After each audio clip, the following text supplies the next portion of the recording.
What's up guys, welcome back to another episode. Today we are installing a brand new Ohlins steering damper on my 2020 Yamaha R6. Alright, so I'm going to start by explaining some of the components that come in the box. I'm going to start with the actual steering damper itself, which is this piece right here. Build quality on a steering damper, on this steering damper, is amazing. It is pretty cool to feel. It's very heavy.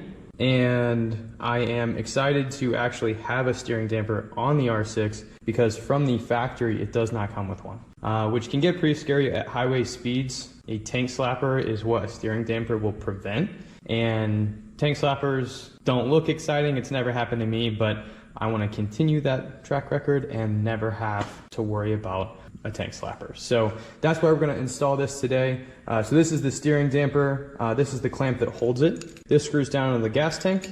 And then this is your steering stem nut replacement, which is attached to this bracket here. That way it's going to hold everything in place. We had some cool stickers. Not quite sure if I'm going to throw those on the bike yet, but we're going to figure it out.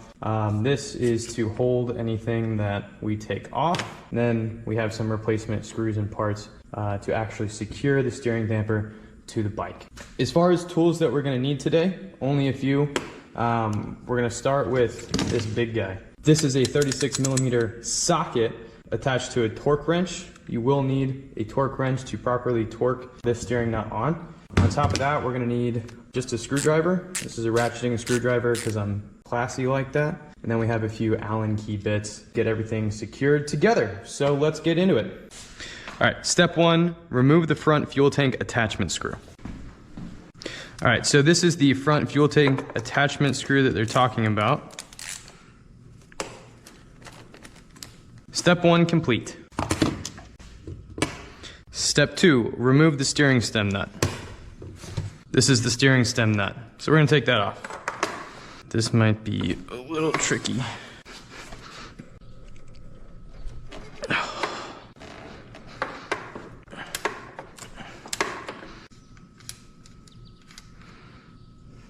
Perfect.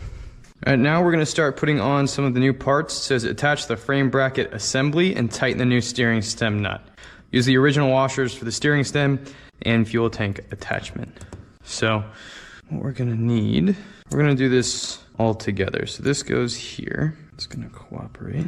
This is a Teflon spacer that prevents the washer from engaging with this spinny piece.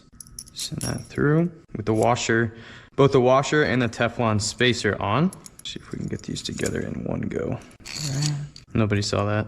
I'm gonna start by putting, so a bunch of these shims were included, and I'm gonna throw on half of them. So this is a wild guess. I have no idea if this is the actual amount of shims that I'm gonna need. It's looking like I might need more. All right, we're gonna give this a shot and see what that looks like.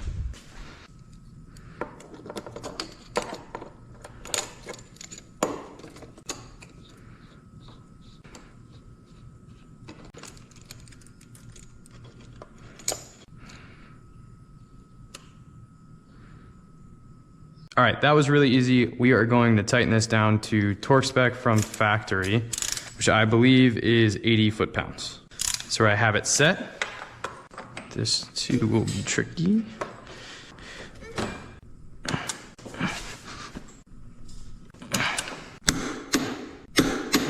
All right, now kind of have everything, most components in place. So I just did a bunch of these steps together. You saw how the pieces went together, but the next step is going to be sliding the steering damper into its place. The steering damper will only go in one way, so pull it out just a bit, slide the head through, and then you should have an easy time. Spoke too soon. There it is. Bro, I'm bleeding. What is going on? Oh, I totally am. What the f? How did that happen? All right, I'm gonna loosen this. It's having a tough time going in. Okay. All right, the next step is to take off, we need to install this piece. So for that to happen, we need to take out the screw that's currently in place, and then we're gonna replace it with this giant bolt and this spacer.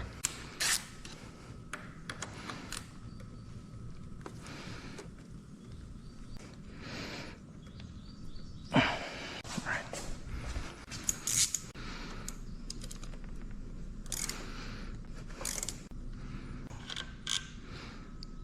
Great. All right, now that we have that bolt out,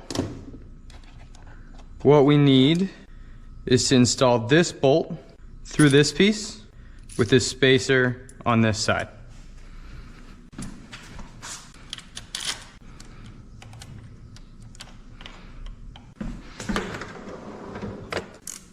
I lied, we needed another tool. It's a 12mm socket. All right, next step is installing this screw through the eye hole of the steering damper onto that bracket that we just installed.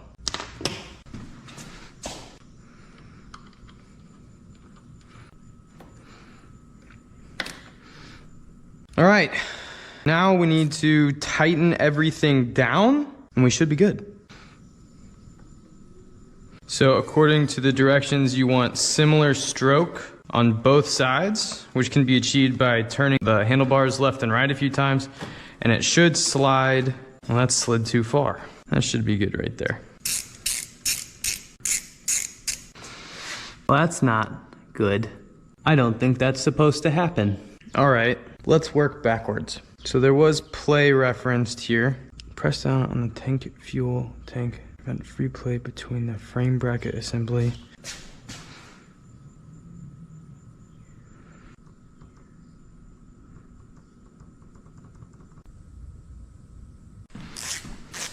I've had a stroke of genius. The question is, can I fix it without taking it completely apart? So I put in too many shims, is what I'm thinking. So I'm gonna do my best to get this back on here properly. That's almost done it. All right, new plan, no shims. Let's see what happens.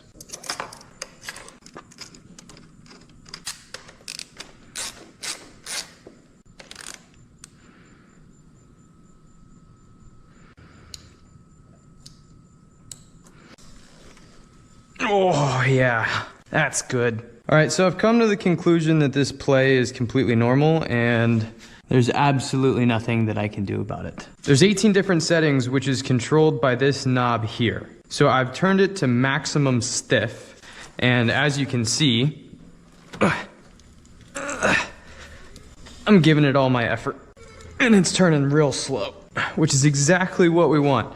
So Ohlins' recommended setup for this product is 10 clicks back from full hard, if you know what I mean. 7, 8, 9, 10. So that is the recommended setting from Ohlins. All right, so I'm gonna strap up. That's not what I meant. Strap on? Definitely not. I'm gonna put some gear on and we're gonna go for a ride.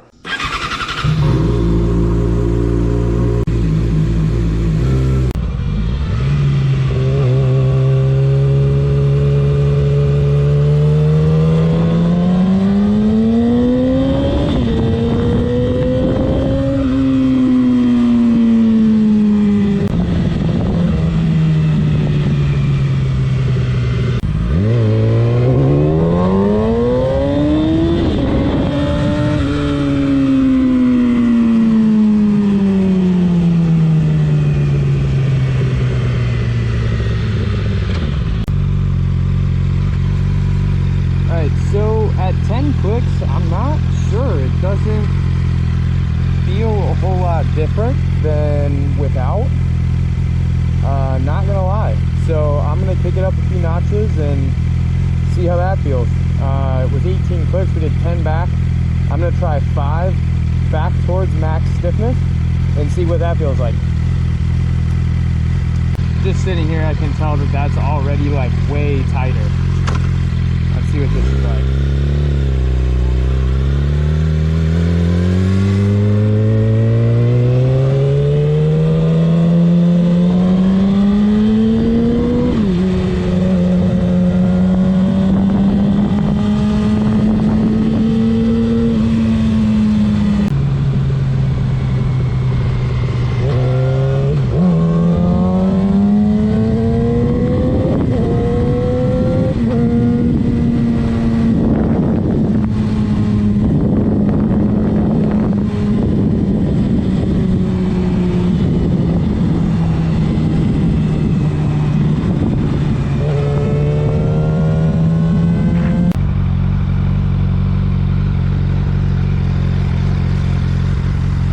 as everything goes, this is way different than I thought it was going to be. It looks like this normal amount of play, I guess, is not affecting the capabilities of the actual steering damper. It feels more like the steering, I don't know, you feel the pressure going against you, which is just a weird feeling when you're in the middle of a turn. So it's going to take some getting used to for sure, but at higher speeds, I can tell that I feel more stable, which is exactly what I was going for, obviously. You don't have to worry about tank slappers at lower speeds, I believe, just higher speeds. So we're looking for that higher speed stability.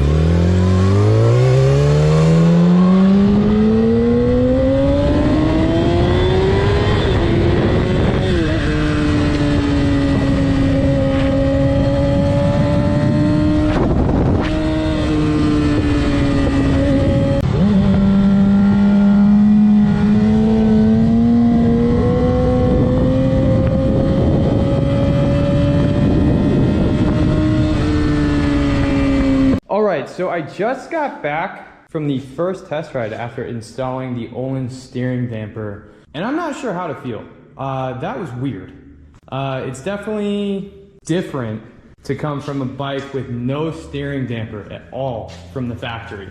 So with having had that experience before, I thought that this would be pretty familiar, but it absolutely is not. Now at low speeds, it feels really different because you feel the pressure pushback when you try and steer the wheel, but at higher speeds I definitely feel more stable, which is exactly what we were looking for. Tank slappers don't happen at 5 miles an hour, they happen at 100 miles an hour, and that's terrifying. So it's definitely going to get the job done. It's also going to take some getting used to. I'll do another review after a week with the steering damper just to see where we're at. I may mess around with the settings a little bit more. I'm not sure if it's exactly where I want it yet. It's feeling a little bit stiff at the 5 clicks back towards full stiff. So we'll have to take a look at that, play with the settings a little bit and see what's going on. Now, as far as looks go, this, in my opinion, is the best looking stabilizer there is. The only other option I was considering was the GPR stabilizer, which I see most people with an R6 have the GPR stabilizers, but I heard that they needed to be rebuilt pretty often. I'm not sure, I have no personal experience with that, but I went all out with the Ohlins. To me, this is a safety item, so I wanted to make sure that I'm as safe as I possibly can be when riding out in the street. But other than that, super easy install. I still want to confirm that this play is completely normal.